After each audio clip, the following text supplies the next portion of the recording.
Apostle जी, इस बहन का नाम प्रिया है और ये यूपी के रहने वाले हैं। दिसंबर 2019 में इनकी शादी हुई थी। उसके बाद इनके पीरियड्स इरेगुलर हो गए। 4-4 महीने के बाद पीरियड्स आते थे और जब भी पीरियड्स आते थे खुलकर नहीं आते थे। बेबी के बारे में सोचा तो कंसीव नहीं हो पा रहा था और इन्होंने 5 साल में एक बार भी प्रेगनेंसी टेस्ट पॉजिटिव नहीं देखा, कभी कंसीव नहीं हुआ। डॉक्टर के पास गए, जब अल्ट्रासाउंड हुई तो डॉक्टर ने बताया कि आपके यूट्रस में 2 मांस वाली बड़ी बड़ी रसौलियां हैं। इनको मेडिसिन खाने को कहा गया और ये एक ही नहीं बल्कि अलग अलग 6 से 7 डॉक्टर्स के पास जाकर इन्होंने दवाइयां खाई, इलाज करवाया, पर 1% आपने लिखा कि आपको सुसाइडल थॉट्स आते थे जी।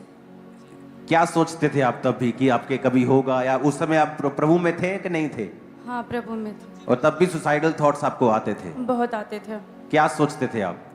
हमेशा ऐसे किसी बच्चे को देखती थी तो मेरा भी दिल करता था कि मेरे पास भी कोई काश बेबी होता। घर में अकेले रोती रहती थी, कमरा बंद करके अपना सिर पटकती थी दीवार से।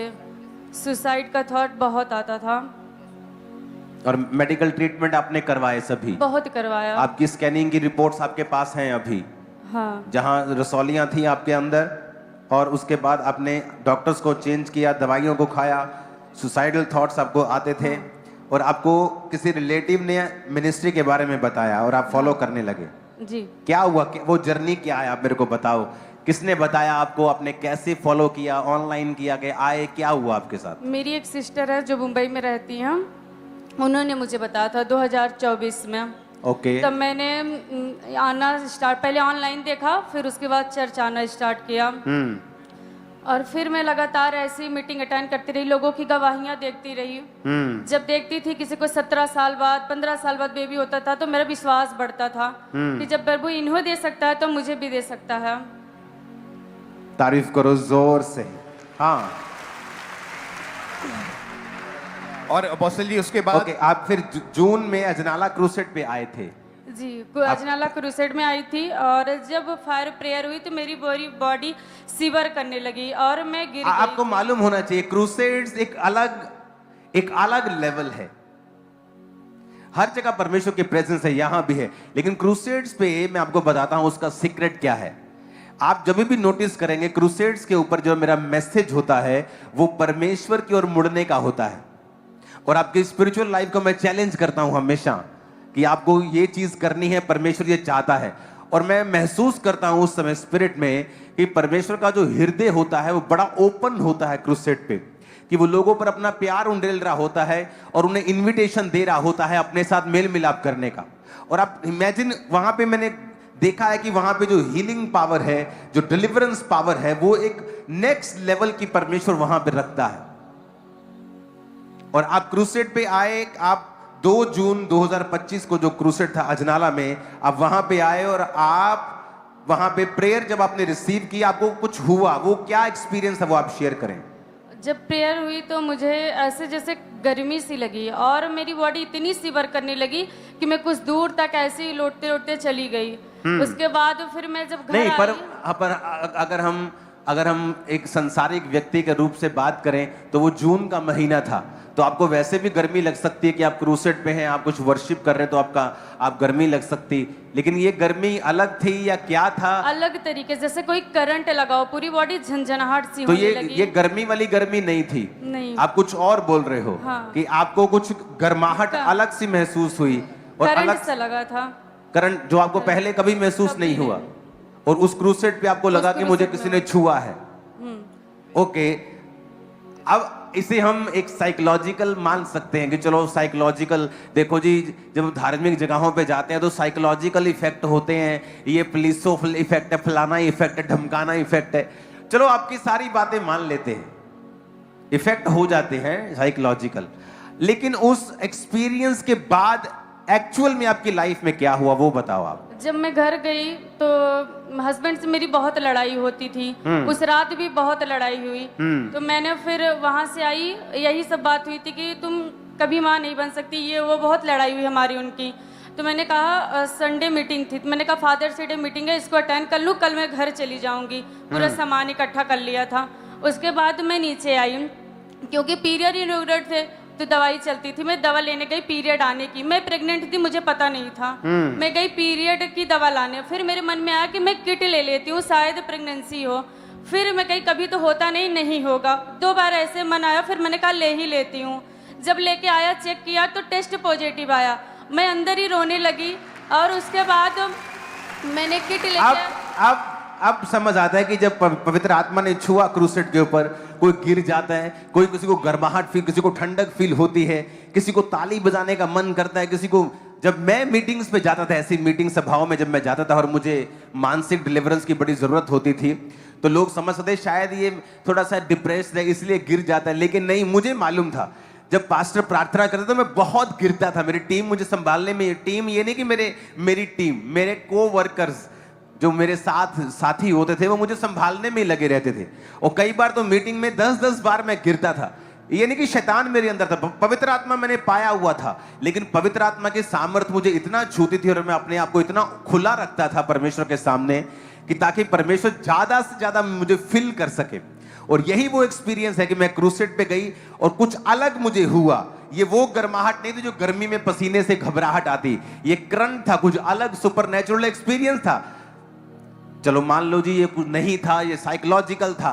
फिर अगर ये साइकोलॉजिकल था तो वो लेडी जिसको मांस वाली सिस्ट है, जिसके पास इसका प्रूफ है, स्कैनिंग्स, जिसने पीरियड्स ना आने के बाद दवाइयां खाती थी, रसौलियां थी, 7 डॉक्टर्स बदले, 5 साल मेडिसिन खाई, रिजल्ट कोई नहीं आया, हस्बैंड से लड़ाई है, सुसाइडल थॉट आते हैं, घर पे टक्करें मारती है। अब एक एक्सपीरियंस क्या हो गया ऐसा उस मीटिंग में कि जब गर्माहट फील हुई और अगले महीने जब अपने आप को चेक किया तो पहली बार मैरिज के वो प्रेग्नेंट थी। ओह, और अपोस्टल ये इतना हैरान थे और ऊंची आवाज में एक बार हालेलुया बोल दो जरा। और इन्होंने नहीं, ऊंची आवाज में शैतान के गढ़ों को हिलाओ जरा। अपोस्टल इतने हैरान थे कि 5 बार फिर दोबारा प्रेगनेंसी टेस्ट चेक किया। क्यों किया 5 बार और पैसे क्यों वेस्ट किए? पहले मैं लेके आई, किट चेक किया, फिर मुझे लगा ऐसे आ गया होगा, फिर मैं रोई, फिर गई तुरंत भाग के, आधे घंटे बाद लेके आई। फिर मुझे विश्वास नहीं, फिर लाई। रात में 10 बजे तक मैं 5 बार टेस्ट कर चुकी थी पूरे दिन में। चेक करती रही, मुझे विश्वास ही नहीं हो रहा था। अभी हो रहा है विश्वास? अभी हाथ में पकड़ा हुआ है क्योंकि जिंदा खुदा है। सुनो, अभी और टेस्टिमनी है, अभी और है, आगे सुनेंगे जब बेबी प्रेग्नेंट हो गई आप उसके बाद की। और अपोस्टल जी जब प्रेगनेंसी हो गई उसके बाद तो 9th मंथ में जब ये डॉक्टर के पास गए, क्योंकि इनको अंदर से कोई भी मूवमेंट, कोई पेन फील नहीं हो रही थी, तो ओके, 9th मंथ में मूवमेंट फील होनी बंद हो गई, पहले होती थी। जिसमें बेबी जो यूट्रस में पानी की थैली होती है, बच्चा जिसमें रहता है, वो सूखना स्टार्ट हो गया। फिर उसके बाद जूम लैंड हुई तो वो नहीं, जब आपका बच्चा जब घूमना बंद हो गया तो आप डॉक्टर के पास जब गए तो क्या बोला उसने? उन्होंने कहा कि जिसमें बेबी रहता है वो पानी सूख गया है। नहीं, वो तो लास्ट में। हाँ। फिर उसके बाद जूम लैंड करवाया। हाँ। तो फिर वो प्रॉब्लम ठीक हो गई। जब डिलीवरी का डेट आया फिर गई तो पता लगा बेबी डेड हो गया पेट में। उन्होंने बताया। फिर मेरा विश्वास था कि मैंने जूम लैंड करवाया, इतनी प्रेयर, पूरी फुल फैमिली प्रेयर में और फास्टिंग में सब चले गए। फिर उसी दिन बेबी हुआ, सेफ, नॉर्मल, अच्छे से। ओह जीसस। देखो, शैतान ने एंड तक फाइट की है इस बेबी को खत्म करने की। कभी फ्लूइड खत्म, कभी हार्ट बीट नहीं है, डॉक्टर ने बोला बेबी डेड है, इमीडिएटली ऑपरेशन करना पड़ेगा। एंड तक फाइट करता है वो। चाहे परमेश्वर अपने वचनों से आपको ब्लेस कर दे, लेकिन डेविल एंड तक फाइट करने की कोशिश करता है कि नहीं, ये फाइट मुझे हारनी नहीं है। बाइबल कहती वो चुराने, घात करने और नष्ट करने के लिए आता है, और यीशु इसलिए आए कि तुम जीवन पाओ और बहुतायत का पाओ। लेकिन जितनी गवाहियां आपने देखी है, उनके पीछे चर्च की प्रार्थना तो होती ही है, लेकिन उनका पर्सनल फेथ भी संग होता है। चर्च की अकेली प्रार्थना काम नहीं करती अगर आपका अपना फेथ परमेश्वर में नहीं है तो। और फेथ का मतलब ये नहीं है कि आपको शक नहीं होगा। फेथ का मतलब ये होता है कि चाहे आपके दिल में शक हो कि मेरे नहीं होगा, पर आप करते वही हैं जो आपको सिखाया गया है। ये बात समझने वाली है। लोगों को लगता है कि शायद मेरे अंदर विश्वास नहीं है इसलिए मैं ले नहीं पा रहा हूं। विश्वास ना होने का मतलब है आप चर्च जाना बंद कर देते हैं, आप प्रार्थना बंद कर देते हैं, आप बिलीव करना बंद कर देते हैं, आप पाप में चले जाते हैं। ये है एक्चुअल में विश्वास ना करना। मेरे दिल में ये शक था, शक रूपी विश्वास बोल रो या विश्वास रूपी शक बोल लो कि मेरी लाइफ में हीलिंग नहीं हो सकती, मुझे मालूम था।